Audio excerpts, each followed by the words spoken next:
Bom dia a todos. Esse é o nosso primeiro workshop virtual do Grupo de Trabalho e Pesquisa em Orientação da Vocação, Detecção e Desenvolvimento de Talentos no Esporte.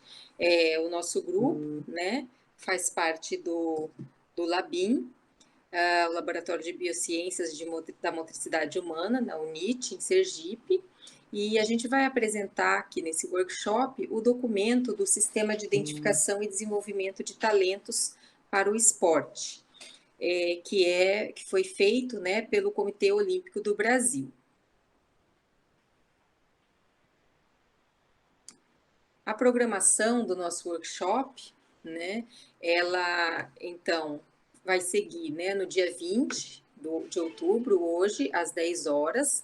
Eu, professora Dalva, vou falar sobre a introdução do documento e os modelos de desenvolvimento de sistemas de identificação e desenvolvimento de talentos para o esporte.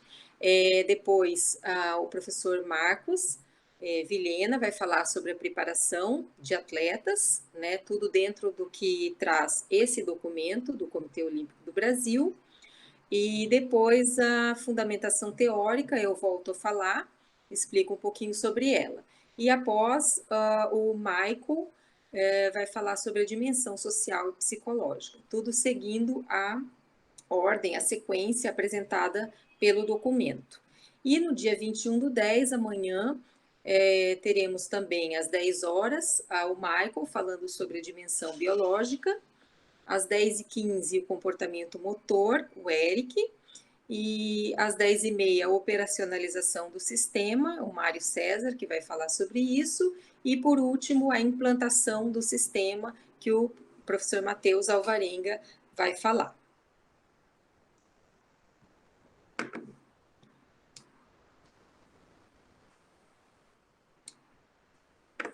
Vou começar então aqui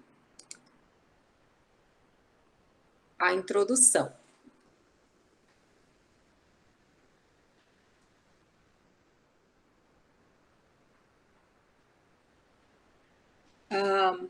Então, esse documento, né, do Sistema de Identificação e Desenvolvimento de Talentos no Esporte traz que o esporte ele é um fenômeno sociocultural e sustentado por significados e finalidades plurais e se insere em diferentes cenários, alcançando diferentes personagens e grupos sociais.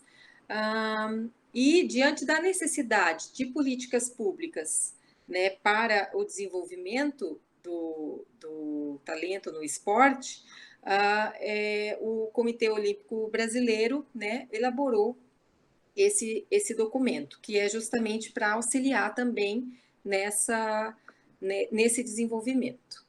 Aí a introdução começa falando sobre a origem da palavra talento, né? Então, talento deriva de um termo grego, né?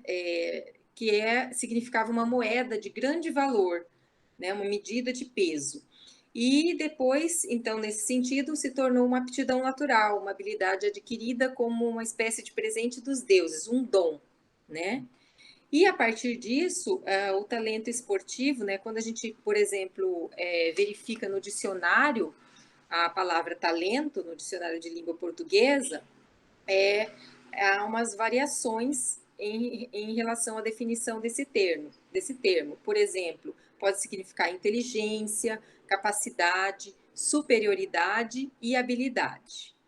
Então, entende-se como talentosa uma pessoa que tem uma excelência ou uma elevada superioridade em diferentes aspectos do desenvolvimento humano, por exemplo, cognitivo, social, motor, expressivo e comportamental.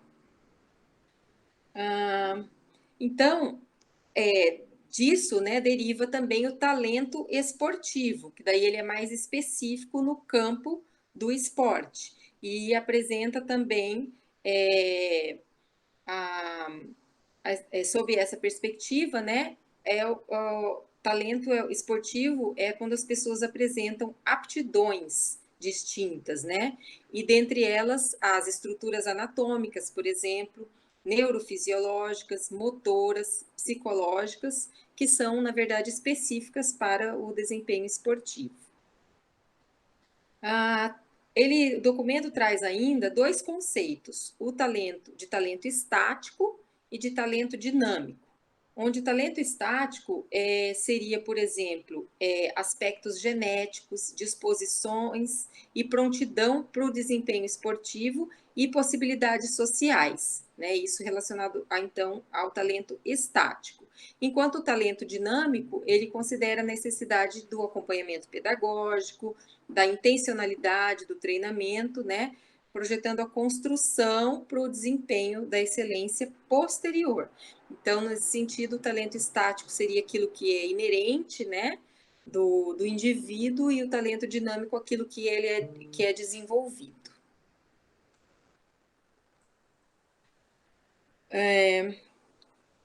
Aí o documento traz também dois exemplos, né, de potências olímpicas que priorizaram a criação de políticas esportivas. Por exemplo, a Austrália e a Grã-Bretanha. Aí a gente observa nesse quadro que a Grã-Bretanha, por exemplo, né, ela teve desde Pequim, né, em 2008, que ela ficou em quarto lugar, até as Olimpíadas do Rio, os Jogos Olímpicos do Rio 2016, ela ficou em segundo lugar. E a gente vê que essa evolução, né, em termos de resultado, também foi por causa do investimento que foi feito, né, que também foi progressivo em relação aos anos olímpicos. Professora, você consegue ampliar a tela, professora? É verdade, eu não tinha feito isso. Deixa eu colocar.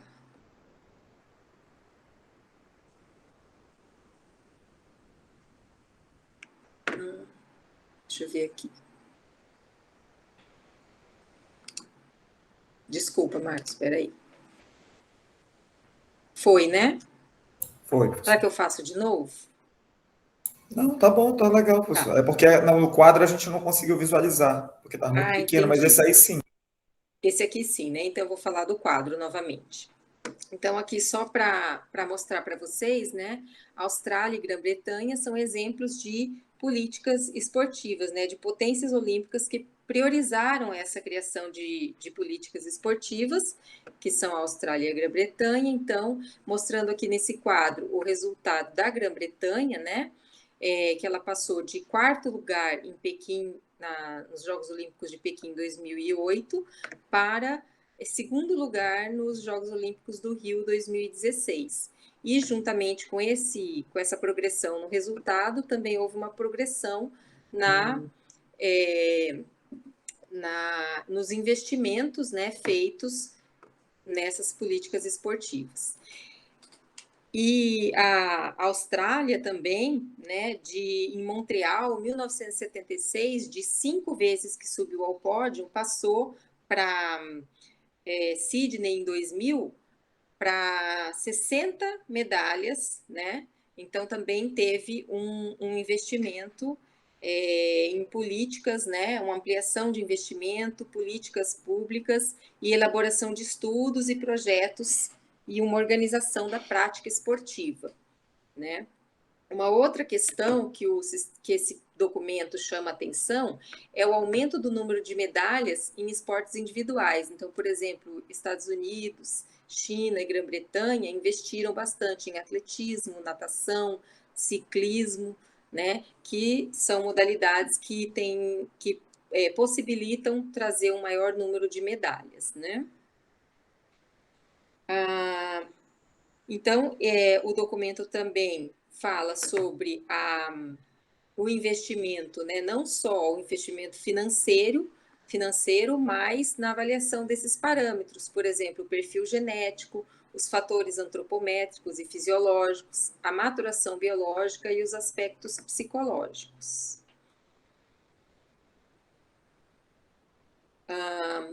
Trazendo, inclusive, né, esse documento, uma crítica, por exemplo, ao sistema de peneiras utilizado no futebol, ou em sistemas que avaliam, por exemplo, só o desempenho motor ou aptidão física, né, avaliam isoladamente, não que não sejam importantes o desempenho motor e a aptidão física, a gente vai ver né, que são importantes para a avaliação do talento, a detecção, né, e o desenvolvimento, mas isoladamente ele é um modelo que sofre críticas, assim como as peneiras do futebol, porque muitas pessoas são excluídas, né, e não conseguem daí ter o seu talento desenvolvido, né, não conseguem participar de um sistema de desenvolvimento, e por isso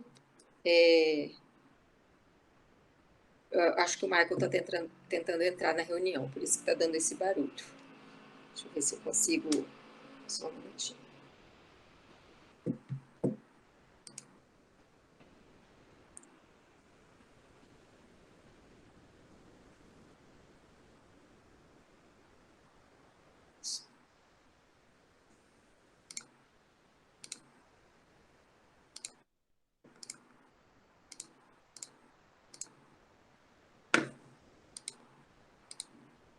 Bom, não vou conseguir agora. Então, em relação também a essa crítica, né, desse sistema de avaliação isolada, eles têm uma defesa para um tratamento científico interrelacionando diferentes áreas do conhecimento. Então, embora esses testes, né, motores, os testes de aptidão física, eles são feitos, né, a campo, então o papel do técnico, né, dessas pessoas que fazem as peneiras é importante nesse sentido, mas também a pesquisa, né, então essa inter-relação de diferentes áreas para também da psicologia, né, também da maturação biológica. Então, as pesquisas, né, a parte social, psicológica, justamente essa inter-relação para melhorar os sistemas de desenvolvimento de talentos. E o documento apresenta, né, uma base no projeto Esporte Brasil, né, que avalia o perfil de crescimento e desenvolvimento somato-motor, indicadores nutricionais e níveis de aptidão física relacionados à saúde e ao rendimento esportivo em crianças, né, em indivíduos de 7 a 17 anos.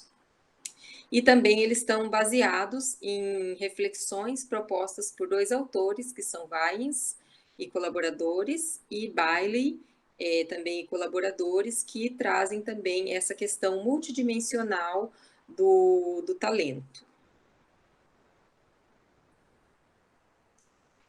Então, ele mostra, né, que o talento ele é complexo, que a avaliação do talento é complexa, o desenvolvimento do talento também é complexo, por envolver diversas áreas da ciência e da ciência do esporte, e que é necessário um investimento a longo prazo, porque muitas vezes o que acontece é que faz-se uma detecção, digamos assim, de talentos, né,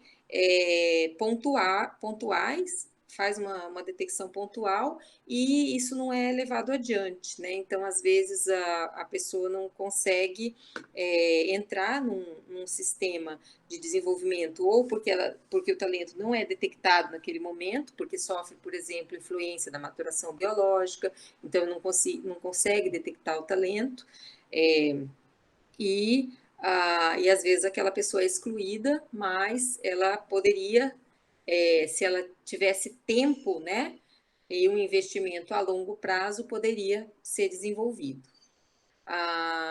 E isso é mostrado, por exemplo, um estudo, né, em atletas que foi feito entre os anos de 1998 e 2002, que 1 em cada 4 atletas alcançou resultados expressivos na primeira etapa da preparação esportiva a longo prazo, né? Então, mostrando justamente isso, que pode ser que o atleta, se ele não ficar no treinamento, se ele não for conduzido nesse desenvolvimento, né, muitas vezes ele não vai chegar a alcançar, porque ele não alcança pontualmente em determinado momento, e sim a longo prazo. E também esse documento, ele visa, ele sugere, né, que seja ampliado o período de observação para agregar fatores de diferentes áreas do conhecimento. Então, resultando até mesmo em mudança de modalidade. Então, por exemplo, eu detectei que o indivíduo ele tem um talento esportivo, mas ele está numa modalidade e se eu fizer a longo prazo o desenvolvimento, pode ser que ele encontre uma outra modalidade em que ele é melhor ou que o talento se expresse melhor ainda do que o que ele tinha visto até então. Então, uma análise, né, a partir dos elementos genéticos, biológicos, psicológicos e sociais é que deve ser feita, né? E esse documento subdivide essas análises em 3 categorias: o que se sabe, o que se acredita saber e o que efetivamente nós precisamos saber. E aí ele sugere a integração de variáveis intervenientes, né? Porque elas têm influência sobre o nível de desempenho e pode ser determinante na definição do papel de crianças e jovens no esporte, né? Então, por exemplo, tanto para participação como para representação. Os jovens, por exemplo, a questão que eu falei da maturação biológica, né? Muitas vezes ela é uma variável interveniente, né? Que vai influenciar, por exemplo, as medidas antropométricas, né? Então, isso pode ser determinante no papel das crianças. Alguns indivíduos que têm que vão para determinados esportes e precisam, por exemplo, de medidas antropométricas como estatura, né, maiores, eles podem já ir para o esporte de representação, enquanto que aqueles que não apresentam essa estatura, eles podem ir para um esporte de participação. Então, justamente a ideia é não excluir, e sim incluir, né? E propiciar que mais crianças possam desenvolver essas habilidades básicas, uma vez que essas competências levam à excelência. O documento, né, do Sistema de Identificação e Desenvolvimento de Talentos, ele sugere a necessidade de novas pesquisas longitudinais, né, porque é justamente esse efeito a longo prazo que a gente precisa observar, né, que apresentem as evidências conclusivas de como acelerar ou não o desempenho esportivo, identificando fatores que resultem nas mudanças físicas e comportamentais, análise da relevância de treinamentos diversificados em comparação aos específicos, isso é bem importante também, né, porque existe uma idade, né, ideal para começar a especificidade, por exemplo, de determinados treinamentos. E a realização de pesquisas nos domínios psicossociais que ajudem na compreensão dos motivos para desinteresse e abandono de atividade motora, por exemplo, e características psicológicas fundamentais para o sucesso. O documento, ele alega, né, que o Brasil está longe de ser considerado uma potência esportiva, embora em evolução na história olímpica. Mais para frente eu vou mostrar, quando eu mostrar os modelos, né, a diferença, por exemplo, do Brasil em relação à Grã-Bretanha, sendo que na Grã-Bretanha os Jogos Olímpicos foram em 2012, né, em Londres, e no Brasil em 2016, e mesmo assim a gente continua, eles evoluíram, né, depois dos Jogos Olímpicos que sediaram, enquanto o Brasil não teve essa evolução. Uma ausência de um plano nacional de identificação, promoção e desenvolvimento de talentos, né? Então, não existe no Brasil esse plano nacional. Eles desenvolveram, né, esse documento com uma perspectiva de integrar o grupo das principais nações esportivas do mundo, porque nós temos potencial por termos 20 milhões de crianças de 8 a 14 anos no país. Eles justificam também esse documento por uma ausência de banco de dados nacional com as medidas morfofuncionais, motoras e psíquicas de potenciais atletas, e também uma dificuldade de se estabelecer uma política esportiva estruturada com conhecimento científico. Então, os objetivos desse sistema, desse documento, né, desse projeto de Sistema de Identificação e Desenvolvimento de Talentos no esporte do Comitê Olímpico Brasileiro, tem como objetivo geral identificar e desenvolver talentos para o esporte brasileiro e como objetivos específicos elaborar um sistema para a identificação e desenvolvimento de talentos no esporte brasileiro, estruturar um sistema de avaliação das variáveis biológicas, psicológicas e socioculturais na identificação de talentos para o esporte, capacitar recursos humanos, isso é bem importante também, para a identificação e o desenvolvimento de talentos para o esporte, e estruturar um modelo de gestão de informações e análise de dados na identificação e no desenvolvimento de talentos para o esporte. Daí agora, seguindo, né, a mesma sequência que o documento propõe, falando um pouco sobre os modelos de identificação e desenvolvimento de talentos nos países, né? Então, ele até cita que o Comitê Olímpico Internacional, ele não vê os Jogos Olímpicos como uma disputa entre países, né? Mas existe uma convenção de que o número de medalhas de ouro, o total de pódios, são formas, né, de se elaborar uma classificação. E aí, esse quadro, né, mostra, por exemplo, os 10 primeiros países, né, em relação ao número de medalhas de ouro, também em relação ao total geral, né, e em evolução, por exemplo, né, por exemplo, os Estados Unidos, eles mantêm uma hegemonia, né, só não ficando em primeiro nas Olimpíadas, nos Jogos Olímpicos de Pequim, 2008. A Rússia também está entre os 10, Alemanha, China, França, Itália, Austrália, Cuba, né, Ucrânia, Coreia do Sul. Então, são os países que ficam entre os 10. E o Brasil, né, a gente vê que fica lá para trás, nunca ficou entre os 10, né? Nas Olimpíadas do Rio, ainda teve, né, um número de medalhas de ouro excepcionalmente bom, né, aqui em relação aos outros anos, aos outros Jogos Olímpicos, né, mas ainda não figura, né, entre as maiores potências em relação ao número de medalhas. E aí mostrando os modelos de cada país, né? Por exemplo, na Alemanha, a gente sabe, né, que na época da Guerra Fria existia esse programa, né, para fazer com que o país tivesse um maior número de medalhas, principalmente também na concorrência entre a Alemanha Oriental e Ocidental, né, para mostrar o seu regime, né, como uma propaganda também do seu regime. A educação física escolar era muito forte e os clubes também subsidiados pelo governo, então em torno de 90 mil clubes espalhados pelo país.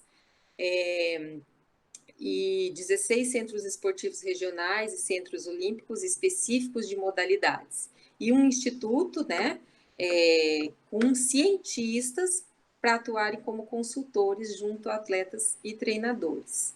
Então, a Alemanha conseguiu fazer uma gestão ampla, né, que focava no desempenho dos indivíduos atlético e também em uso de tecnologias para melhorar esse desempenho, essa performance. E investiu muito em atletismo, natação, ginástica, ciclismo e remo. Já na Austrália, né, no final dos anos 80, investiu 10 milhões de dólares em um programa voltado a 7 modalidades específicas, né, esportivas: atletismo, basquete, canoagem, ciclismo, hóquei sobre grama, natação e remo.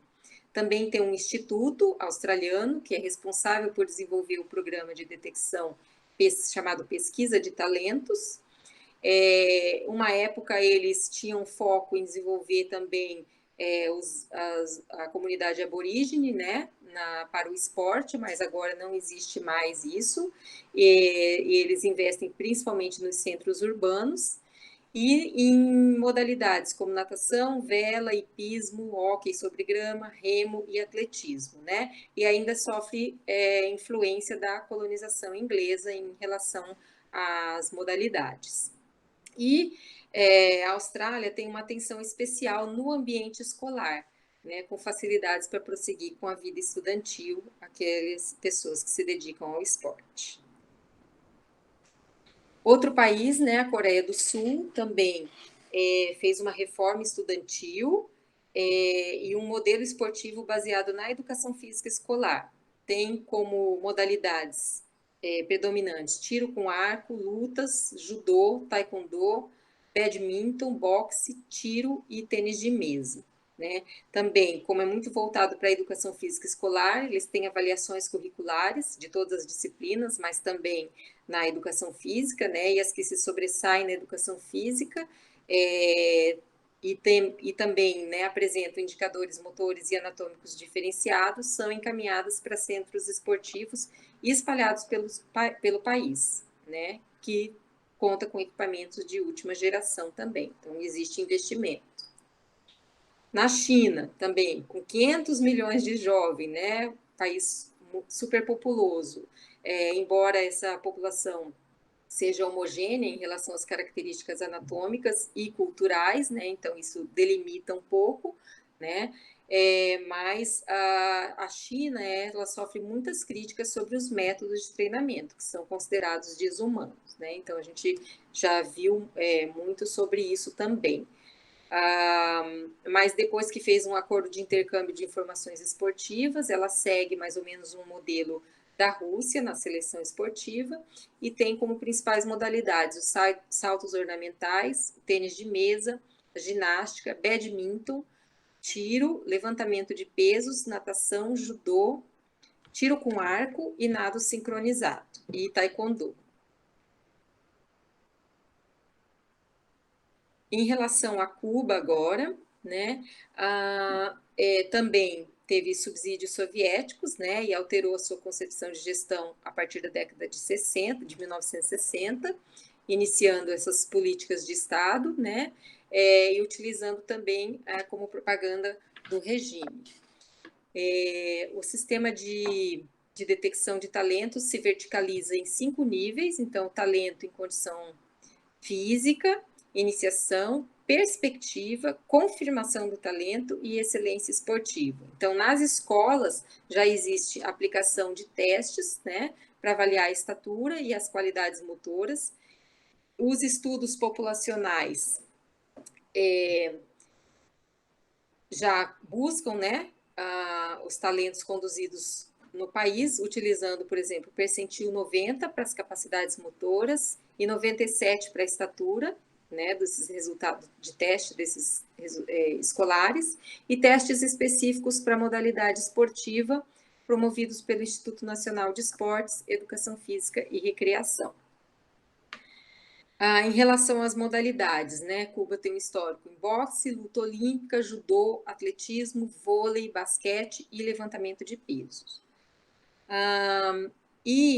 Né, os embargos políticos, eles afastaram o país um pouco do cenário esportivo internacional, mas uma aproximação com os EUAs, com os Estados Unidos, também pode fazer com que Cuba volte a figurar entre os 10 primeiros. Isso segundo o documento, né, do Comitê Olímpico do Brasil. Estados Unidos é a maior potência esportiva do planeta nas últimas 2 décadas, não tem o que discutir. Políticas esportivas, tem políticas esportivas bem definidas em âmbito federal e nos seus estados também, que reforçam políticas regionais e também municipais, são eficientes. Na rede escolar, né, eles têm uma ampla variedade de modalidades esportivas, proporcionando fluxo que acompanha o jovem desde a universidade, acompanha o jovem até, na verdade, a universidade, desde a escola até a universidade, né, com bolsas de estudo. Além disso, tem empresas, né, privadas que investem nessa estrutura. É um foco bem grande na mídia esportiva, o que atrai investimentos também, né? E competições, né? Muitas competições que ajudam nessa detecção e seleção de talentos, muita estrutura esportiva e desenvolvimento de atletas. E as modalidades: atletismo, natação, boxe, ginástica artística, hipismo, ciclismo, remo, tiro esportivo, saltos ornamentais, luta olímpica e basquete. A Grã-Bretanha, né? Então, como eu falei, é um exemplo de manutenção de padrões de performance olímpica na atualidade, porque após sediar os Jogos Olímpicos na Grã-Bretanha, ela lançou um primeiro programa em 2002. E aí esse quadro, né, traz, por exemplo, a comparação do número de medalhas de ouro, prata e bronze, né, e o total também, o total e a classificação geral da Grã-Bretanha, por exemplo, em relação ao Brasil. Então, a gente vê, por exemplo, que em Atlanta, em 1996, uma medalha de ouro já passou para 11 em Sydney, em 2000, teve 9, né, em Atenas, 2004, depois 19 em Pequim,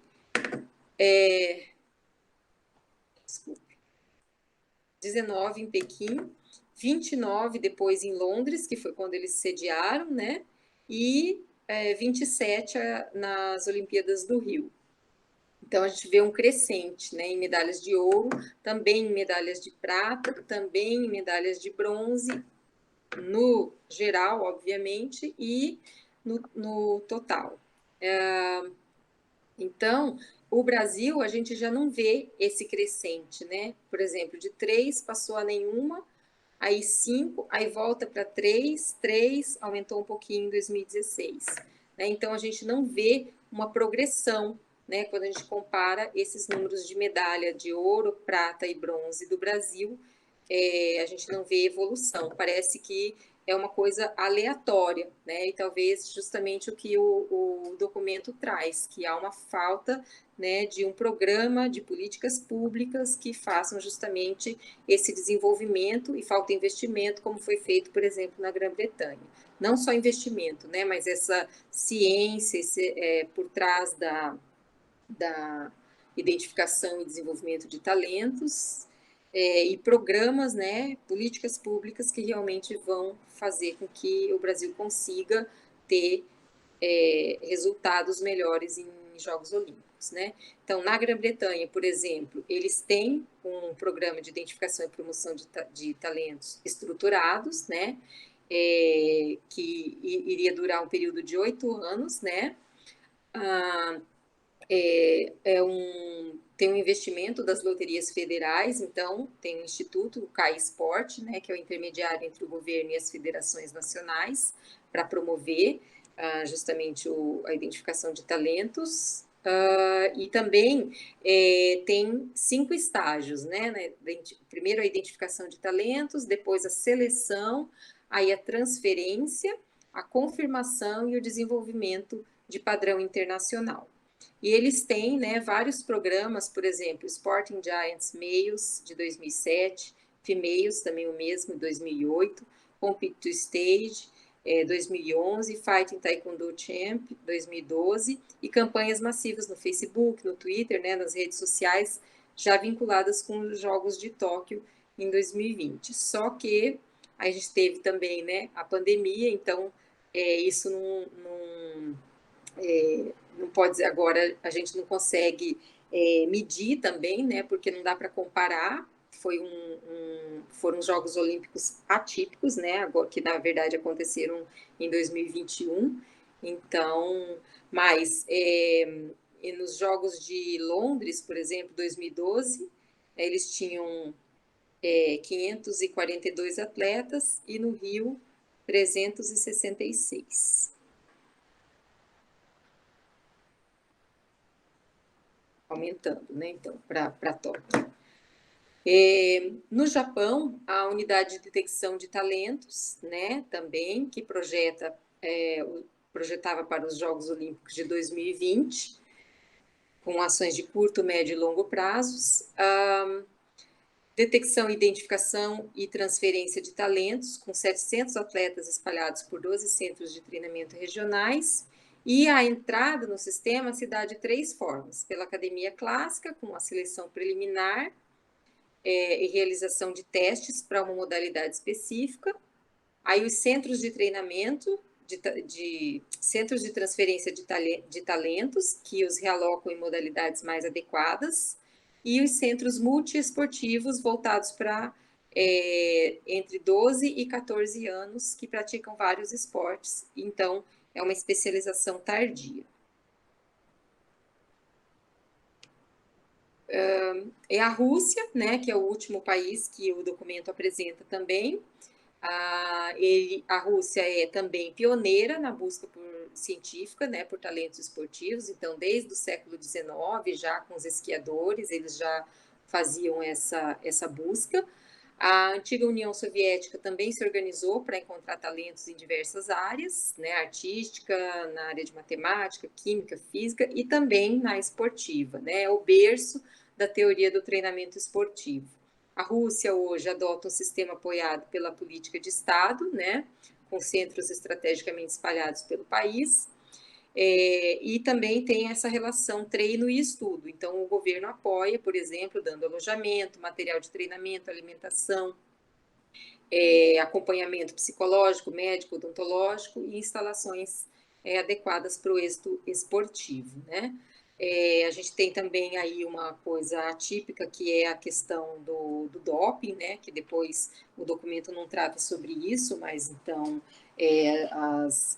os atletas não aparecem, né, como atletas da Rússia, né, há 2 Jogos Olímpicos já. Então, é uma outra questão também que não está levantado no documento por causa da época que ele foi feito também. E aí eu termino essa primeira parte. Desculpa ter me prolongado, mas essa parte da introdução trazia todas essas questões. E então agora eu vou parar a minha apresentação para passar para o Marcos, né? Falar também sobre a parte dele, tá, Marcos? Aí eu vou deixar para você começar. Show, professor. Parabéns aí pela apresentação. É um pouco extenso, mas eu acho que é bem interessante pela a diferença que existe de sistemas em cada país. E a gente poder, na verdade, aprender um pouquinho e ver se a gente consegue implantar, colocar na mente dos nossos governantes essa implantação, pelo menos de um sistema pequeno para se começar aqui dentro. Então, vou iniciar. Deixa eu compartilhar aqui a minha tela.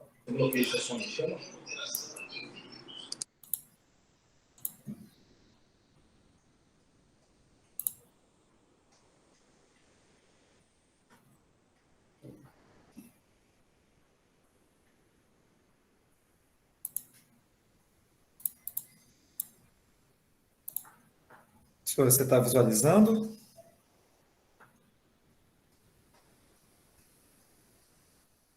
Professora Dalva, você está conseguindo visualizar?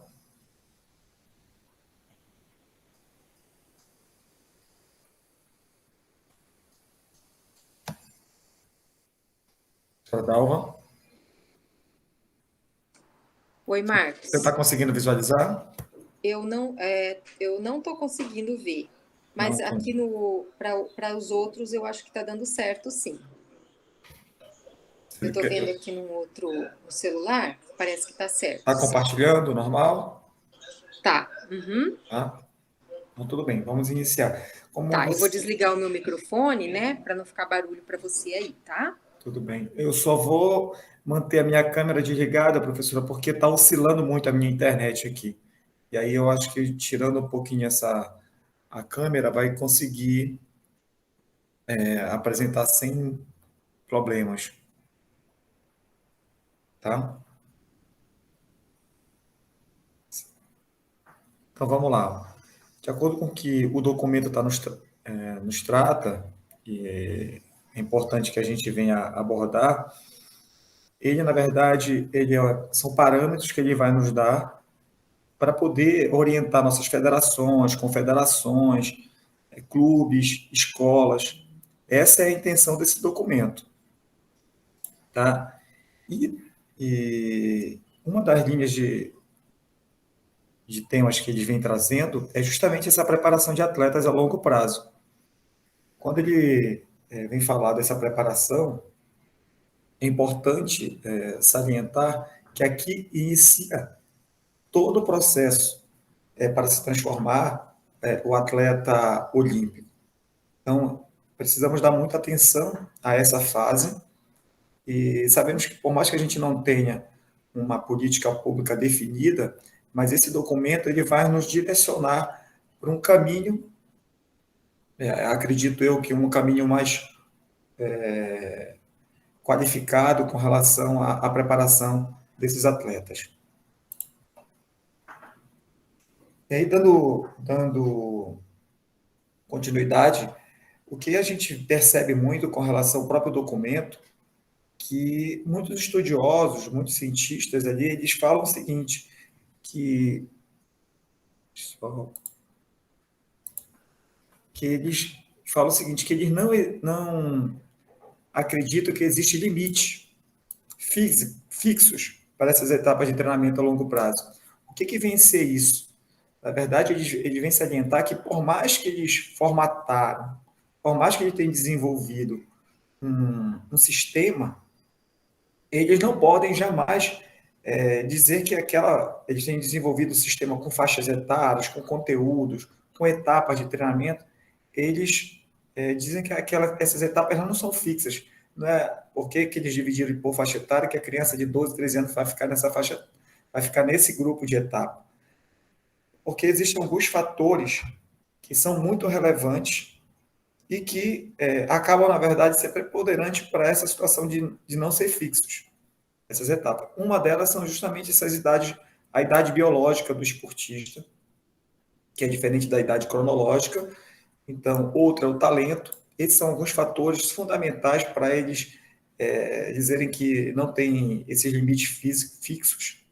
As particularidades individuais do desenvolvimento, a adaptação às práticas esportivas, porque muitos jovens ali vão vivenciar diversas modalidades esportivas e tem que ver como é que ele vai se adaptar a essas práticas esportivas. A especialização, como que ele vai também atuar no processo de especialização das modalidades que ele escolheu para estar sendo desenvolvida, o estágio de treinamento, as condições da organização e as características de cada modalidade. Então, essas aqui são alguns fatores que irão fazer a diferença justamente nas etapas que forem sendo desenvolvido esse treinamento a longo prazo. Então, é importante também salientar que, dentre esses processos, manifestam-se também algumas leis, particularidades estruturais, que a gente vai ver mais lá na frente com a situação da teoria do treinamento esportivo. Tá? Mais lá na frente a gente vai ver, até mesmo os próprios estudiosos vêm citar algumas coisas com relação a isso. E pelo processo em si, quando a gente percebe ou verifica aqueles jovens participando de algumas competições, a gente percebe também que o desenvolvimento dele é muito sistemático, porém, precisa, na verdade, entender que existe uma estrutura diferenciada de treinamento para que possa, de repente, se formar esse cidadão e formar também esse atleta. Nada disso vai se ter se não tivermos uma estruturação de treinamento. Bem, aqui a gente tem um Matveev, se eu não me engano, em 77, ele vem falando sobre esses níveis no processo de treinamento a longo prazo. Tá? Ele subdivide esses 3 níveis em os macrociclos, os mesociclos e os microciclos. E aí vem dizer o que é cada um deles. O macrociclo ele vem ser um planejamento semestral e anual, os mesociclos mensais e trimestral, e o micro diário e semanal. Pessoal, é importante vocês analisarem que tudo isso aqui é o início de um trabalho a longo prazo.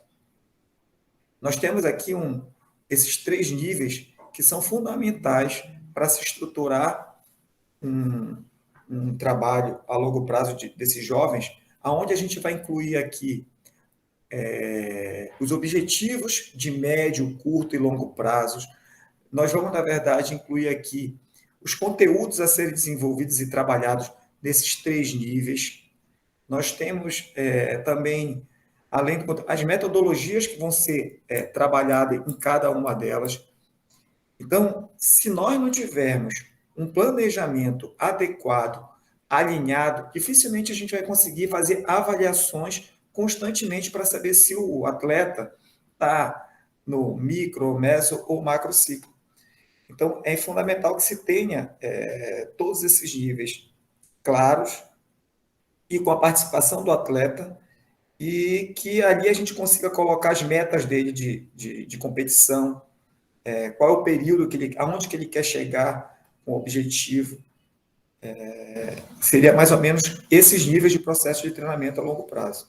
Tá? O planejamento, isso é a parte inicial e fundamental para que esse processo dê certo. Ó, como a gente falou lá em cima, a gente está falando do treinamento esportivo. E quando a gente vem falar do treinamento esportivo, Maquiavel ele vem falar de 64, ele definiu essa ciência como um fenômeno pedagógico. Ó, esse fenômeno, olha a data e olha o que ele vem falar. Esse fenômeno pedagógico ou é um processo especializado da educação física visando os resultados esportivos. Em 64, ele começou a sinalizar a parte pedagógica do treinamento. Por quê? Porque ele via que estava sendo muito empírico o treinamento, de uma forma muito sem muito direcionamento. Tá?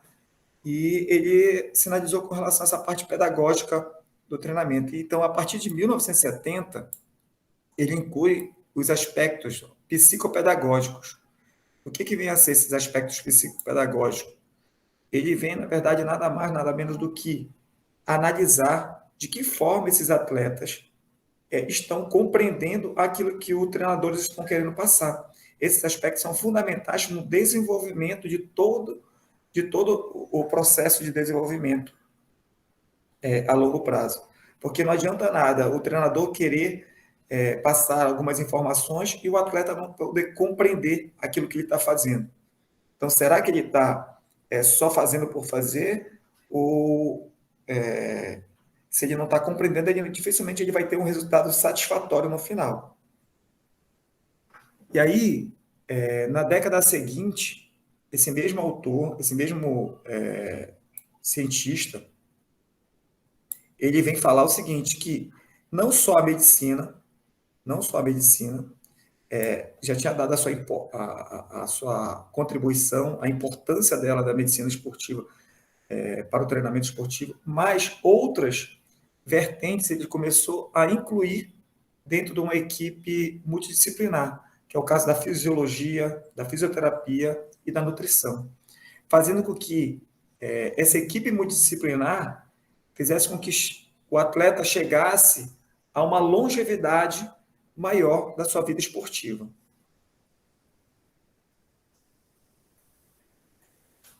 Aqui nós temos, na verdade, a distribuição desse conteúdo de treino. Em 1996, esse estudioso, Filho, ele, na verdade, pegou os conteúdos que nós tínhamos nos anos 60 e organizou. Ele organizou em períodos e organizou em etapas. Tá? Todo o conteúdo que foi trabalhado, ele organizou baseado aonde? Nas fases sensíveis do desenvolvimento motor, que inclusive o Eric falou muito sobre isso, que foi sobre Galahu. Então, ele pegou esses conteúdos e subdividiu e dividiu nos períodos e nas etapas de treinamento. Porém, em 92, Zakharov e Gomes, que é o professor Antônio Carlos Gomes, eles, na verdade, propuseram um sistema de preparação a longo prazo, que foi organizado em 3 períodos. Tá? Que isso, na verdade, vão nos embasar até os dias de hoje, na verdade, com relação ao treinamento esportivo. E quais são esses 3 períodos? É a preparação básica, tá? Que ele vem falando, o alto rendimento esportivo e a longevidade esportiva. Então, são esses 3 períodos aí que esses 2 estudiosos propuseram para que o sistema seja desenvolvido. Lembra que a gente falou lá na frente com relação aos limites que não existem esses limites fixos, justamente em cima desses três períodos aí, a preparação básica, o alto rendimento esportivo e a longevidade. Tá? Então, aqui, nós temos o processo com mais clareza, tá? Subdividido. Ó. Eles dividiram em período 1, a preparação básica, eles dividiram em período 2, alto rendimento esportivo, e o período 3, eles chamaram de longevidade esportiva. Bem, aqui eles fizeram essa divisão nesses três períodos e subdividiram principalmente o período básico. Porque esse período básico, essa preparação básica, para mim, ela é fundamental. Percebam que a gente está falando aqui de uma faixa etária de crianças de 10 anos até 15 anos. Tá? E essa fase é fundamental para se desenvolver habilidades motoras, também fisiológicas, para poder suportar grandes cargas aqui na frente, né, em outros períodos. Tá? E uma observação que ele vem sinalizar, que eles vieram sinalizar, que esses períodos, eles podem variar, tá? De acordo com o quê? Com as características de cada modalidade esportiva. A gente percebe que, às vezes, ginasta, né, essas ginastas acabam pulando algumas etapas aí, minimizando, diminuindo ainda mais. A gente percebe também agora, nas últimas Olimpíadas, que nós tivemos até o skate, vi que a campeã olímpica tinha 15 anos, né? Se eu não me engano. Então, são etapas que vai sendo puladas aí e que, por isso que elas não são fixas. E aí nós vamos iniciar falando um pouquinho sobre esse período da preparação básica, que é esse período aqui, que para mim é um período bem riquíssimo, tá? A gente vai estar falando um pouquinho sobre ela. O professor Zakharovas e Gomes, em 2002, eles fizeram uma revisão de atualização literária.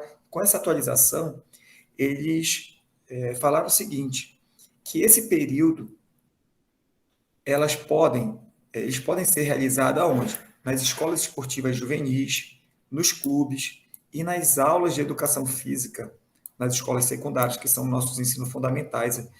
Então, percebam que nós estamos trabalhando com crianças de 10 a 15 anos, que vamos trabalhar com crianças de 10 a 15 anos. E ela vem, na verdade, com um propósito, uma subdivisão da parte motora muito desenvolvida pela situação do Galahu, aquela ampulheta que ele vem de acordo com as fases de desenvolvimento. Tá? E dentro dessa fase de preparação básica, se tem objetivo, um objetivo principal aqui, que é justamente o quê, professor? Consolidar esses avanços que essas crianças vão ter nessa faixa etária.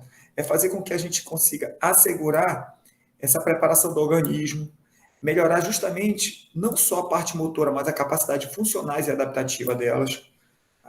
Nisso tudo, nós vamos estar desenvolvendo essas habilidades motoras em conjunto com o alto desempenho esportivo. Isso daqui que é primordial, que é fundamental. Porque não adianta eu estar apenas desenvolvendo habilidades motoras se eu não estou focando no desempenho esportivo. Então, essa fase vai ser fundamental para que ele consiga êxito na formação desse atleta. Bem, esse é o primeiro período, como a gente viu, eu estou, na verdade, dividindo aqui as etapas, tá? Essa é a preparação básica, a gente viu o objetivo dela ali na frente, tá? E eu vou estar falando sobre cada uma delas aqui.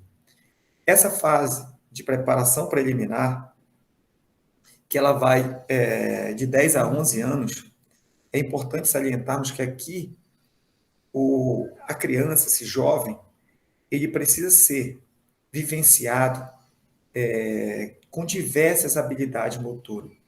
É importante que o treinador, o preparador, consiga colocar diversas habilidades esportivas para ela vivenciar. E com isso ela enriquecer ainda mais o seu repertório motor. Tá? A partir do momento que a criança tiver diversas vivências esportivas, vai ser muito mais fácil ela conseguir escolher o que vai querer fazer mais lá na frente. Então, essa fase de 10, 11 anos serve justamente para isso, tá? Fazer com que os treinadores propiciem diversas habilidades motoras com diversos esportes, tá bom? Desse objetivo, a gente também precisa colocar que essa fase de preliminar, ela precisa promover saúde, estimular também a parte da preparação corporal geral, tá? E a maioria dessas atividades que vão ser realizadas aí nessa faixa etária são joguinhos, são jogos esportivos, são ginástica, através da ginástica, da lutas e outras habilidades esportivas, tá? Passou dessa fase, ela entra numa fase de especialização. O que vem ser essa fase de especialização? Aqui eles subdividiram em inicial e profunda, tá? Sendo que essa fase inicial é uma fase que também dura em torno de 2 anos, de 12 a 13 anos, porém, aqui a gente já vai ter uma fase onde a gente vai não só estar preparando a parte geral, como também a gente vai entrar com a parte técnica da modalidade que ele, o treinador, definiram para aquela criança. E também a parte tática de algumas modalidades esportivas, da modalidade esportiva que ele escolheu. É importante também a gente salientar que dentro dessa primeira fase preliminar aqui a gente vai estar trabalhando a parte técnica e essas capacidades motoras que a gente veio falando. Aqui a gente vai entrar com a parte de preparação geral, a parte técnica e a parte tática. Então, ó, aqui ela já entra a parte tática também. Tá ok, pessoal? E dentro dessa faixa etária, nós podemos perceber que há um crescimento gradativo das partes funcionais. E aqui nessa 12, 13 anos, a gente já vai perceber que é importante que se tenha um aumento do volume de treinamento, principalmente com ritmos acelerados da parte das capacidades aeróbicas. Tá ok? Aqui a gente vem falar da parte de especialização, da parte profunda. O que vem ser essa parte profunda? Essa parte profunda ela também vai ser subdividida em torno de 2 anos, vai durar em torno de 2 anos, de 14, 15 anos. Aqui, além da parte da preparação física, além da parte técnica, além da parte tática, os treinadores e a equipe multidisciplinar ela vai entrar com a parte psicológica. Essa é a diferença. Aqui a gente já vai entrar com essa parte psicológica do atleta. Para quê? Para que ele consiga suportar grandes pressões lá na frente, né? E ele não tem esse problema todo que nós tivemos com essa ginasta aí dos Estados Unidos, inclusive nessas últimas Olimpíadas. Será que foi feito? Ela não pulou essas fases todas? Então, é por isso que esses períodos são fundamentais. Por mais que a gente tenha essa situação de pular mais etapas, mas é fundamental que seja feito de forma gradativa e avaliando cada etapa dessa. Tá? Aqui, nessa fase profunda, é importante que a gente tenha o máximo, a gente consiga desenvolver o máximo das capacidades individuais das modalidades esportivas que eles selecionaram. Então, é trabalhar profundamente essa parte específica da modalidade, com gesto motor específico, fazendo correções e também aperfeiçoando. É aqui que entra a parte de aperfeiçoamento da técnica, da modalidade escolhida. Essa parte aqui de pré-culminante e culminante, na pré-culminante, aqui vai ser uma alta intensidade do treinamento vivenciado. Lembra que essas crianças têm aqui 14, 15 anos.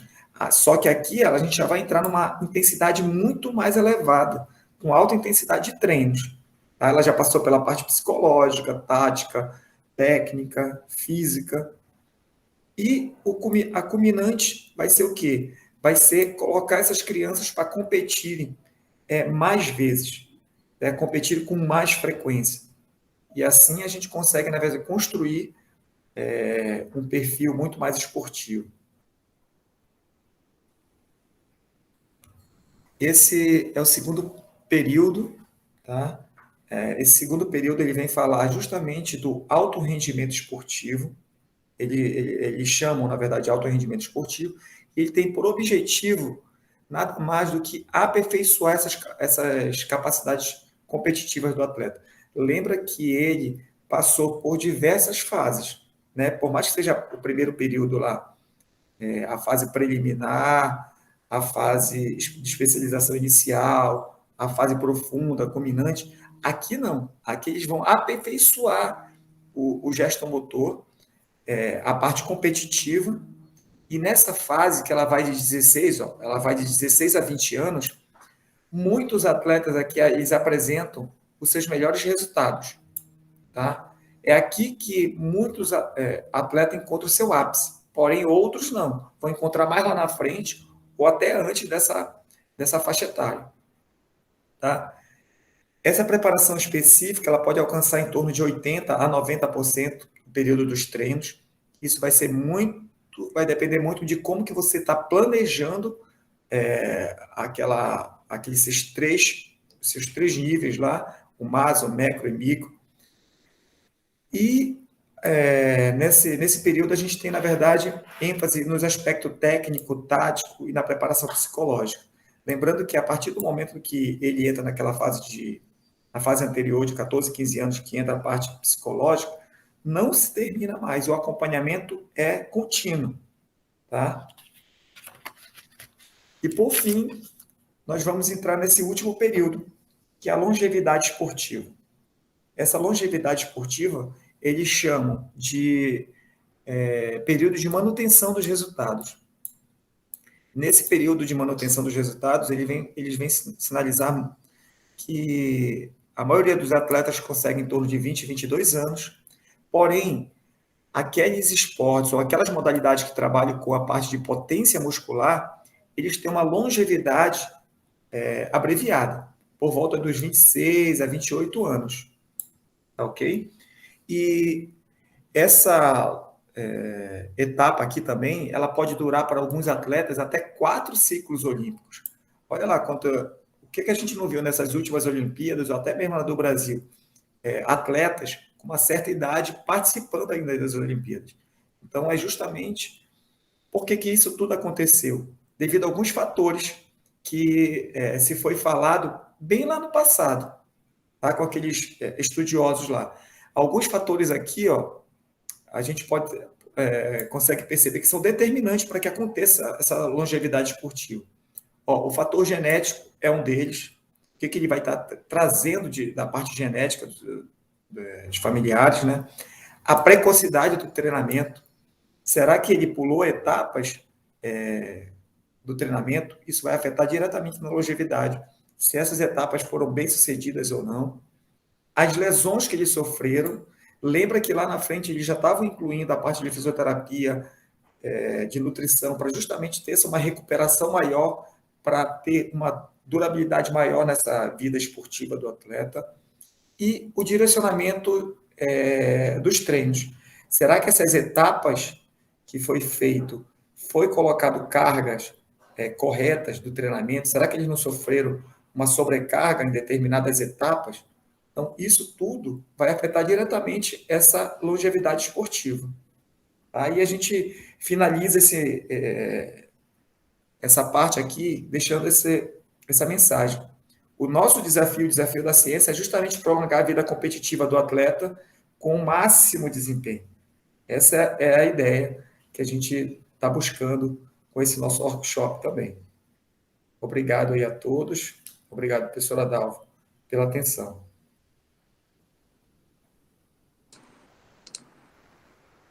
Eu que agradeço, Marcos, pela sua apresentação, parabéns, foi muito legal e justamente mostra, né, esse link entre a introdução, que ele fala tanto do longo prazo, né, que é um investimento que tem que ser feito a longo prazo, e não só o investimento, é todo um trabalho, um desenvolvimento mesmo, que é a longo prazo, e aí você mostra cada fase, né, e por que cada uma é importante e que todas têm que ser feitas, né, todas têm que ser realizadas, desenvolvidas. Então, ficou muito legal.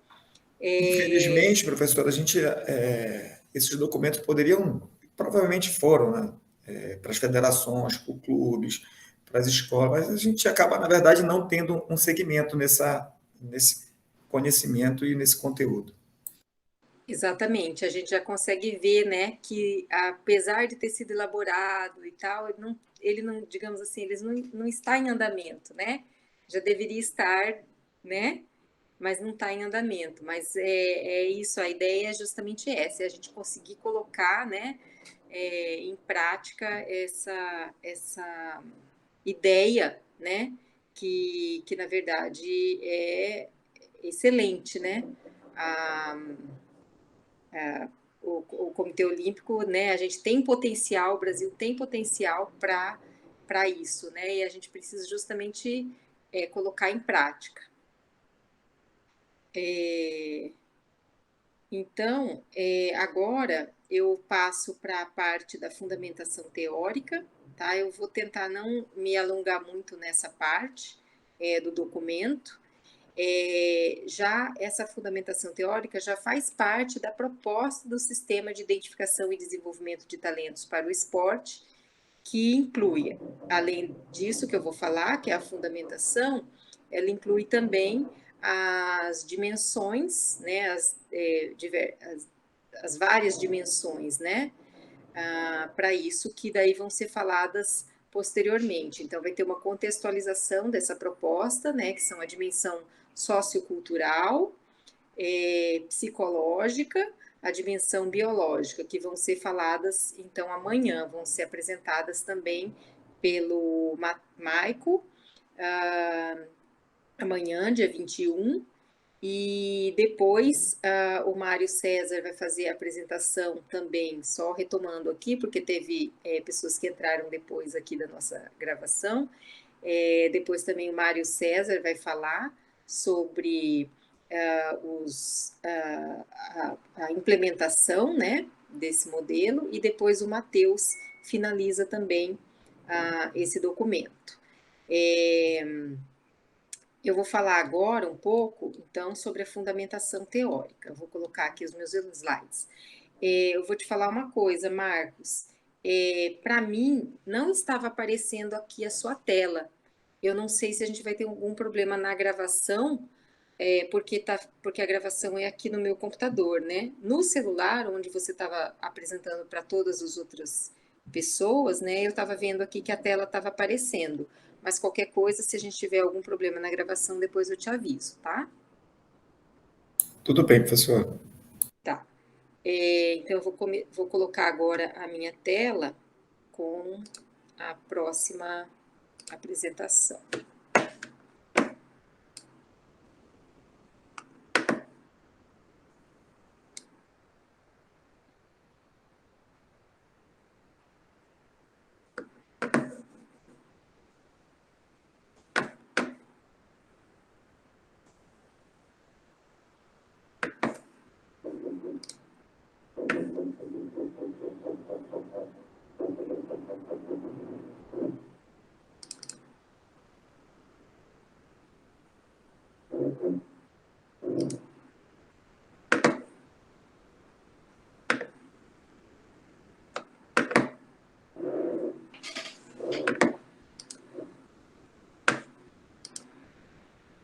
Aí, tá todo mundo conseguindo ver? Todo mundo me ouve bem? Deixa eu olhar. Sim. Sim, professora. Então, vou dar continuidade. Então, em relação à fundamentação teórica, o documento traz, né, que nas últimas décadas a identificação do talento esportivo passou a dar mais ênfase ao modelo de genética comportamental. E embora tenha contribuído para o entendimento das influências genéticas sobre o talento, ele ainda permanece incompleto e pode estar falhando, especialmente na identificação de crianças com potencial esportivo, cuja excelência não é mostrada nas avaliações convencionais utilizadas. Então, ele chama atenção, né, para que no centro do problema reside a necessidade de identificar os mecanismos por meio dos quais os genótipos são transformados em fenótipos, né? Então, ele chama atenção, né, para o paradigma fundamental, bioecológico, né, que ele chama o paradigma bioecológico do desenvolvimento humano, que ele incorpora medidas explícitas do ambiente também, então contexto, cultura e história, e também postula fenômenos empiricamente avaliáveis, denominados os processos proximais, né? Então, o que seriam esses processos proximais? É o potencial de transformação do genótipo e do fenótipo, ou seja, os mecanismos para a realização do potencial genético. Ou seja, atualização dos potenciais genéticos, tanto para aumentar a competência funcional, quanto para reduzir os graus de disfunção. E seu poder será maior em ambientes favorecidos e estáveis. Então, ele traz essa questão do ambiente, né, do favorecimento do ambiente. E, consequentemente, menor nos desfavorecidos e desorganizados, né? Então, atributos pessoais, capacidades psicológicas.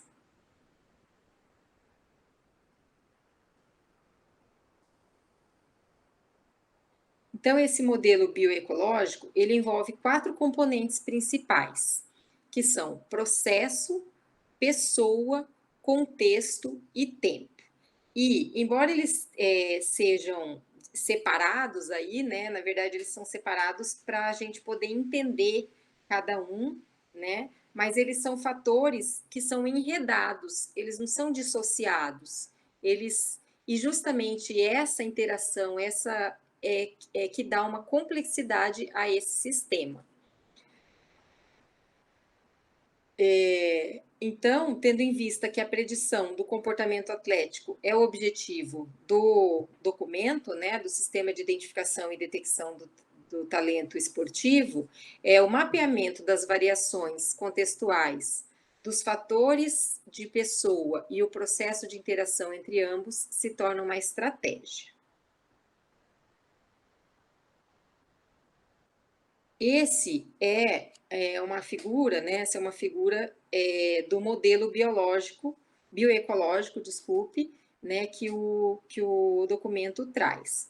Então, ele estabelece 4 níveis, que é o microsistema, que está, né, aqui dentro, o mesossistema, depois o exosistema e o macrosistema em azul. Então, os dados mostram que a eficiência biológica de certos indivíduos, ela pode ser influenciada pelo ambiente físico ou social. Assim, afirma-se que o talento esportivo, ele surge de forma distinta em diferentes contextos. O microsistema, ele vai integrar a área mais interna, né? Como até mostra a figura aqui no sistema do esquema ecológico, sendo definido como um ambiente mais proximal, né? Mais próximo mesmo, com características físicas particulares. Por exemplo, casa, escola, em que a pessoa em desenvolvimento interage de forma direta, né? E tem dentro desse microsistema, ele ainda separa 3 elementos, né, que são componentes desse microsistema, que ele chama de atividades, de relações interpessoais e de papéis. Então, as atividades também, por sua vez, são divididas em mais duas partes, 2 tipos, né, que são as molares e as moleculares. As molares são aquelas que têm relevância para que uma pessoa se engaje, né, o engajamento, a persistência. E a realização dessa atividade, né, molar, que é do tipo molar, ela está diretamente vinculada ao crescimento físico, cognitivo e socioemocional do talento. Então, por meio delas que o indivíduo atua no ambiente, por exemplo, lidando com regras, aprendendo dentro do contexto do qual ele participa, né? Já as moleculares, o documento diz que são efêmeras, né? Sem um significado e intenção atribuídos às atividades molares. Já em relação então, eu tinha falado, né, que o microsistema está separado em 3 atividades, que são essas molares e moleculares que eu falei, mas também nas relações interpessoais, é o segundo, né, que também tem uma hierarquia dentro dela, dentro das relações interpessoais, em 3 níveis. O primeiro nível é indicado aquelas relações que não envolvem ativamente 2 ou mais partes, ou seja, elas são denominadas dias de observação, que é, por exemplo, observar um atleta durante os Jogos Olímpicos, né? Então, essa é uma atividade, essa observação. Não existe não envolve ativamente 2 partes, é só o indivíduo, né? E daí o segundo nível, né, já tem, dessas relações interpessoais, já tem uma reciprocidade, né? Então, por exemplo, a relação entre o treinador e o atleta. Esse seria o segundo nível hierárquico dentro das relações interpessoais, né? São chamadas de dia de participação conjunta, justamente por essa reciprocidade. E o terceiro nível, né, de hierarquia dentro das relações interpessoais é o nível que o atleta, por exemplo, ele muda de clube, mas ele segue se relacionando com o antigo treinador. Então, isso seria essa outra relação interpessoal desse terceiro nível, né, mais avançado. É chamado de dia de primária. Então, isso tudo está dentro do que o documento traz, né, sobre esse modelo bioecológico. E aí, dentro do microsistema, eu falei para vocês, né, das atividades, das relações interpessoais, e agora vem a terceira, que faz parte também do microsistema, que são os papéis, né? Então, os papéis, eles vão além das expectativas que a sociedade tem a respeito da pessoa que desempenha uma determinada função. Então, incorporando as expectativas que o próprio indivíduo tem em relação ao que ele espera que os outros esperam dele, certo? Aí agora a gente vai para essa outra parte, né, que é o mesossistema. O mesossistema, segundo esse modelo, é definido como a relação entre 2 ou mais microsistemas. Então, na verdade, a gente tem a representação de um microsistema aqui, mas podem ter vários microsistemas, que são essa parte mais proximal, né, do indivíduo. Existem vários que estão dentro do mesossistema. Então, é essa relação entre esses microsistemas que formam o mesossistema. Em outras palavras, é um sistema de microsistemas, formado cada vez que o indivíduo entra num novo cenário e diminuído quando ele sai desse novo cenário. Então, as características de desenvolvimento do mesossistema, elas são semelhantes à do microsistema, mas a diferença principal é que, ao invés das atividades, papéis, relações interpessoais e os papéis, né, ocorrerem num único microsistema, elas acontecem em diferentes configurações. Então, o próprio autor, né, Bronfenbrenner, ele afirma que é preciso analisar os diferentes contextos nos quais a criança participa ativamente, porque o mesossistema ele pode influenciar o desenvolvimento humano. Então, pode-se afirmar, por exemplo, que um talento ele participa ativamente de inúmeros microsistemas, mas talvez os mais influentes para a sua carreira esportiva sejam a família e o local em que exerce as atividades, que é daquele microsistema, o proximal, né? E o desenvolvimento de um talento, ele é um processo de longo prazo e envolve um forte sistema de apoio, né? Geralmente, as primeiras experiências da criança, por exemplo, com jogos e atividades esportivas que ocorrem no ambiente familiar.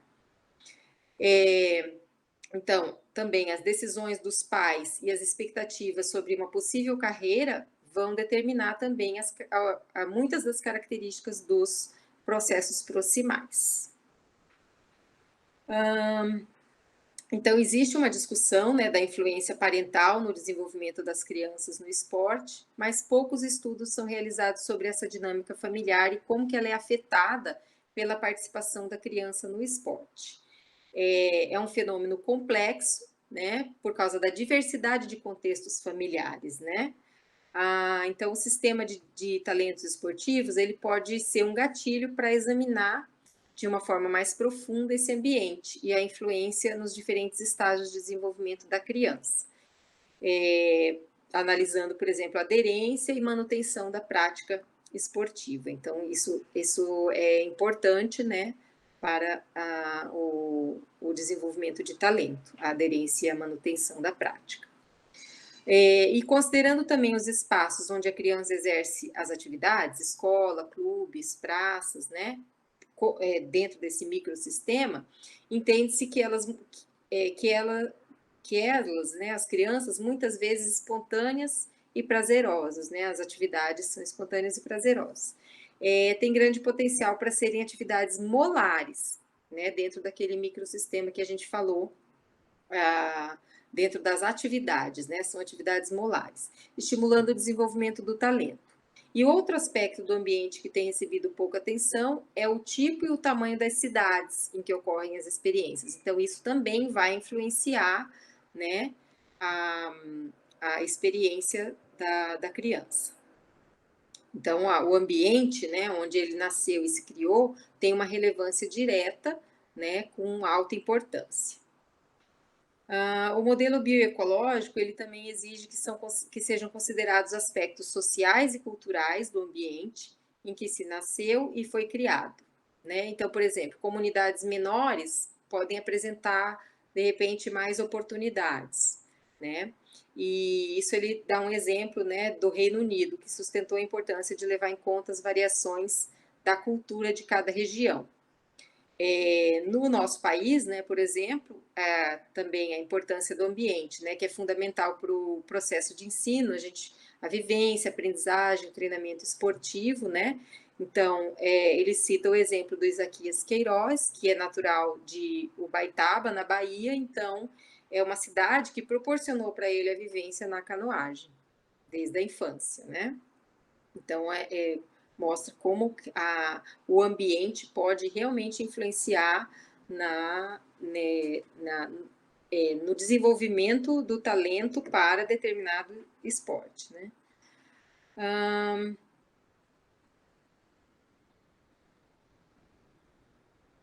Continuando ainda, existe o exossistema, né, que é definido como o ambiente ecológico em que a pessoa de interesse não se situa e, portanto, ela não participa, né, esse verde mais claro aqui,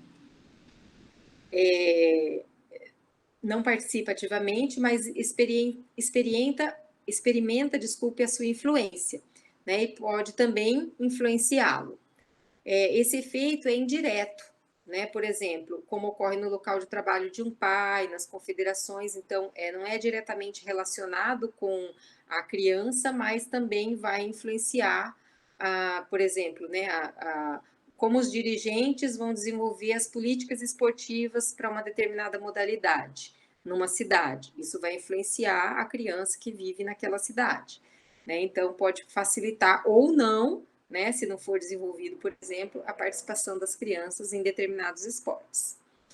E, por fim, o macrosistema, né, que é esse que está em azul, que ele difere dos outros níveis, né, e abrange sistemas institucionais de uma cultura ou subcultura, com, por exemplo, sistema econômico, social, educacional, jurídico, político, né?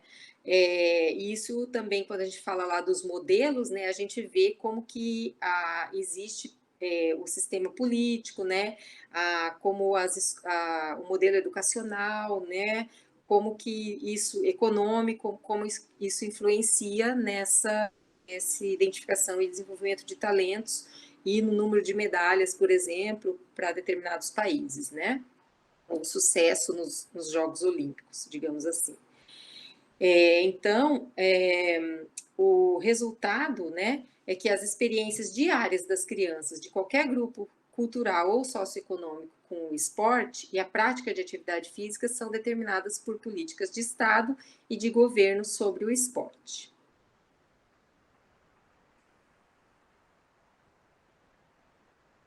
Então,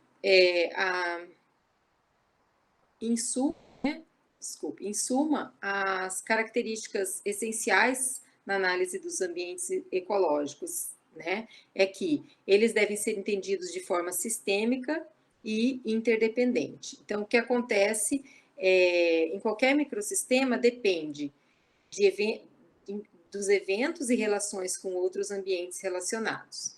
Também depende do desenvolvimento, né, que ocorre por meio de interações recíprocas entre a criança e o ambiente, e, finalmente, pelo ambiente ecológico, que é constituído no campo que orienta as ações e interações do indivíduo em desenvolvimento. Então, as consequências disso, né, para a pesquisa do talento são que ela deve considerar a interação de sistemas nos quais os talentos participam, não apenas a influência do ambiente imediato que ele está situado, mas também a analisar mais de uma pessoa no ambiente. E, nesse caso, o professor de educação física, por exemplo, ele deve compreender como cada participante percebe esse cenário e os vários elementos contidos nele. Então, em relação ao talento esportivo, o modelo bioecológico estabelece 3 tipos de atributos pessoais que modelam seu desenvolvimento: as disposições, as demandas e os recursos. As disposições, elas têm uma relação direta com o comportamento dos talentos, Professora, dando podendo uma fazê-los se condição. adaptar às características do ambiente e colocar o seu processo de desenvolvimento esportivo em movimento. Professora Dalva, consegue me ouvir? Consigo sim, pode falar. Licença, desculpa interromper. O slide ele ainda está no modelo bioecológico ou a senhora já avançou? Desculpa, ele está. Uhum. Ele Tá, está sim. tá, perfeito, então. É porque eu achei que não Ele estava ficou passando. parado aí, né? Mas ainda é ele, porque daí depois o último é só a conclusão mesmo. Obrigada, Maico. Então, em relação ao talento, né, então, tem esses 3 tipos de atributos pessoais, que são as disposições, as demandas e os recursos. E daí eu já tinha falado, né, da relação direta, então, entre as características do ambiente e o processo de desenvolvimento. E em movimento, né, ou ao contrário, interferir ativamente, retardar e impedir a ocorrência. Então, esses atributos, eles são considerados mais suscetíveis de influenciar os resultados do desenvolvimento de uma pessoa. Então, pode ser de uma forma, ele pode gerar, né, resultados, ou ele pode ser disruptivo, ele pode prejudicar. Então, as características da força gerativa envolvem orientações ativas, por exemplo, curiosidade da criança, a tendência para iniciar e se engajar em atividades individuais ou em grupo, e a capacidade de resposta a iniciativas de outros, disponibilidade para adiar a gratificação imediata, por exemplo, né? E, por outro lado, os indivíduos que têm características de força já tendem a apresentar comportamentos impulsivos, explosivos, distração, incapacidade de adiar a gratificação, né, e até recorrer a formas como agressão e violência, né, formas extremas. Então, as demandas da pessoa, né, também são características pessoais que afetam o talento. Suas características são observadas, por exemplo, e podem convidar ou desencorajar reações dos ambientes sociais e romper ou favorecer os processos de crescimento psicológico e esportivo.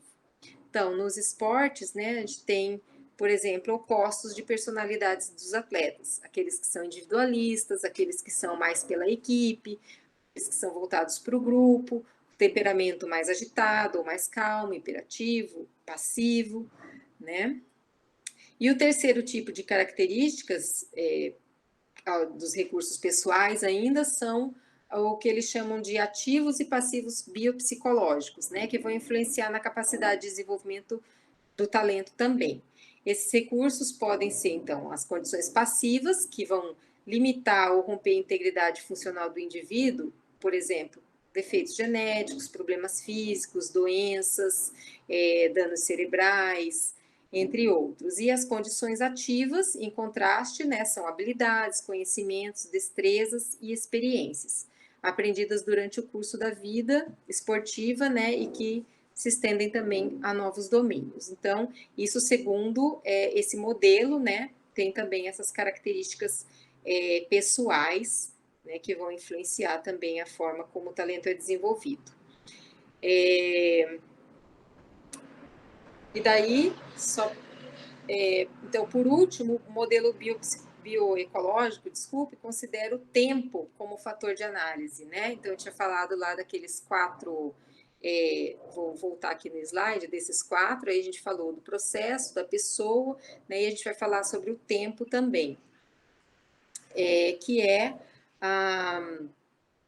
então, as mudanças, né, que vão acontecendo durante a vida, né, causadas por eventos ou experiências. Então, por exemplo,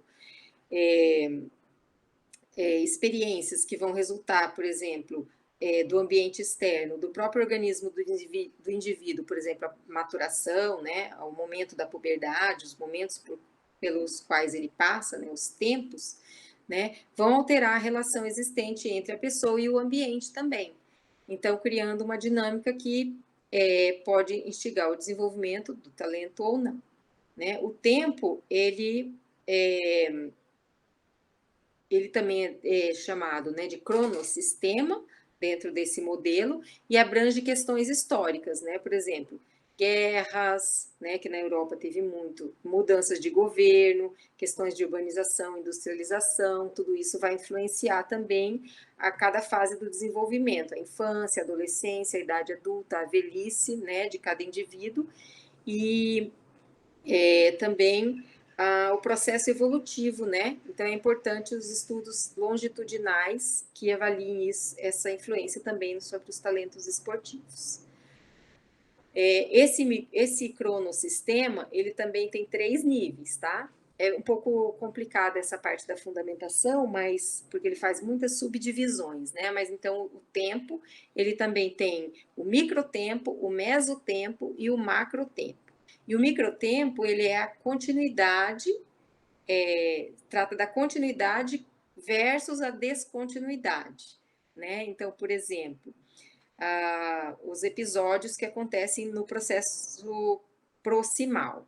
O mesotempo, ele já está relacionado à frequência com que os episódios ocorrem. Por exemplo, ao longo de dias e semanas. E o macrotempo são as mudanças de expectativas e eventos da sociedade, tanto dentro como entre as gerações. Então, mudanças de uma geração para outra, né? É o que envolve o macrotempo. Então, o fator tempo, ele influencia o indivíduo também de 3 maneiras distintas, né? O tempo de desenvolvimento, o tempo de experiência e o tempo histórico. O tempo de desenvolvimento é a passagem do tempo para o organismo em desenvolvimento. Então, conforme o tempo passa para o indivíduo, né? O desenvolvimento ao longo do tempo já está associado a mudanças no funcionamento físico, emocional, intelectual, e enquanto a parte do envelhecimento já é atribuída a fatores individuais, né? Por exemplo, capacidades psicológicas, a maturação biológica. E os efeitos do tempo histórico já afetam todos os indivíduos, né? Independente da sua idade cronológica, é o tempo que ele vive, não é a idade interna, né? Então, os modelos de análise do cronossistema são aqueles em que o tempo é tão importante quanto o ambiente para o desenvolvimento humano. É aquilo que eu falei, ele é enredado, né? É complexo porque a gente está separando aqui para entender que existem todos esses nesse estudo, né, do modelo bioecológico, mas na verdade eles são enovelados. Um influencia no outro, né, e vai influenciar no desenvolvimento do talento. Então, como conclusão, né, ele fala que, partindo-se do princípio de que todos esses fatores são importantes, deve-se incluir a avaliação sistemática e análise do papel de cada um desses fatores, que a gente estudou aqui separadamente, mas é muito difícil de separar. Então, é uma abordagem multifatorial que fornece informações para a nossa compreensão sobre a identificação e o desenvolvimento do talento esportivo e pode revelar diferenciações que não se reduzem a fatores isolados. Então, a gente não pode omitir nenhum desses fatores, né? Porque isso vai obscurecer, vai prejudicar a interpretação do talento. E os processos proximais, eles são fundamentais. Então, a gente tem que... o aumento dos níveis, né, pode levar a estágios mais avançados do desenvolvimento do talento. Então, quando esse duplo efeito ocorre, a identificação e o desenvolvimento dos talentos, pode-se afirmar que há bases para assumir que o potencial genético deixa de ter um papel passivo e passa a ser ativo, de forma que um resultado sem o outro não é suficiente.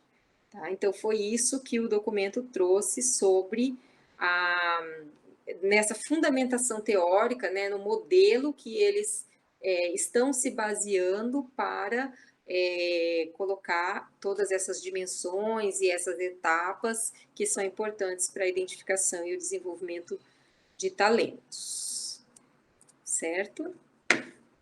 É meio complicadinha essa parte, gente,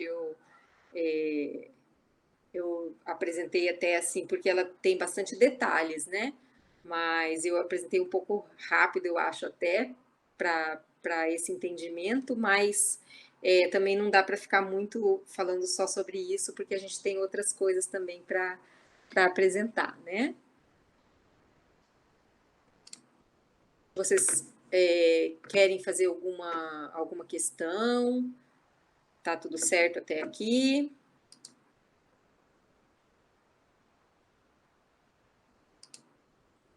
Já parou minha apresentação, né? Já parou, sim. Tudo certo, professora. Gostei demais. Bom dia aí. Tá bom. Essa parte é bem complexa, né? Porque ele fala de um monte de categorias, assim, subdivide ainda cada item em várias outras, e esses subitens em outros ainda.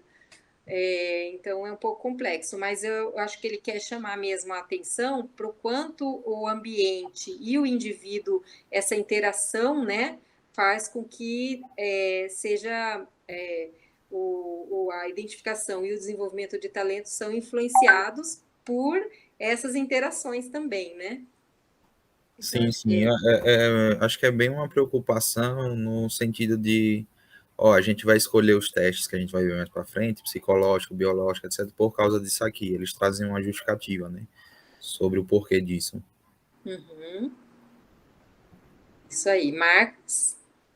Não, tranquilo, professor. É difícil a gente compreender em pouco tempo, na verdade, até não conseguir mensurar isso, mas eu acho que ficou claro, ficou bem claro. Tá. Então tá. Maico, a parte então da dimensão psicológica e sociocultural, a gente vai apresentar amanhã junto com a parte da dimensão biológica, né? Você faz a sequência assim, né? Isso, perfeito. Uhum, então tá. Aí depois amanhã também tem o Mário César e o Matheus, né? Que vão falar dessa implementação, né, do sistema. Então tá. Então é isso. Marcos. Queria agradecer aí a presença do Michael, da professora Dalva, pela oportunidade de estar aprendendo sempre. Esse que é o objetivo aqui, tentar trocar um pouquinho de experiência. Eu acho que o barato desse workshop que a gente está fazendo, e foi a intenção do professor Stélio, na verdade não era nem que a gente transformasse bem num mega evento, nem nada, era mais uma reunião do nosso grupo, né? E a gente criar esse conteúdo teórico e deixar lá no YouTube. Então, assim, a gente vai ter um cartão de visita depois dessas apresentações, que quem for chegando, a gente dá uma olhada lá nos vídeos para você saber do que é que a gente está trabalhando. A gente não vai precisar estar sempre inteirando todo mundo do assunto. Acho que no final vai ser muito bom a gente estar realizando isso. Legal. É isso mesmo, o objetivo era esse, a gente estudar juntos, né, sobre esse documento e depois ficar um material mesmo para consulta para posteriormente as pessoas que vierem, né, possam já entender o que a gente trabalha, né, Maicon? E funcionou, porque eu aprendi aqui com a apresentação de vocês. Legal. Então tá. Então é isso. Eu vou parar a gravação aqui, né? Para a gente poder daí fazer as edições depois. Eu tenho que mandar para o Lúcio para fazer. Vou parar aqui. Deixa eu ver.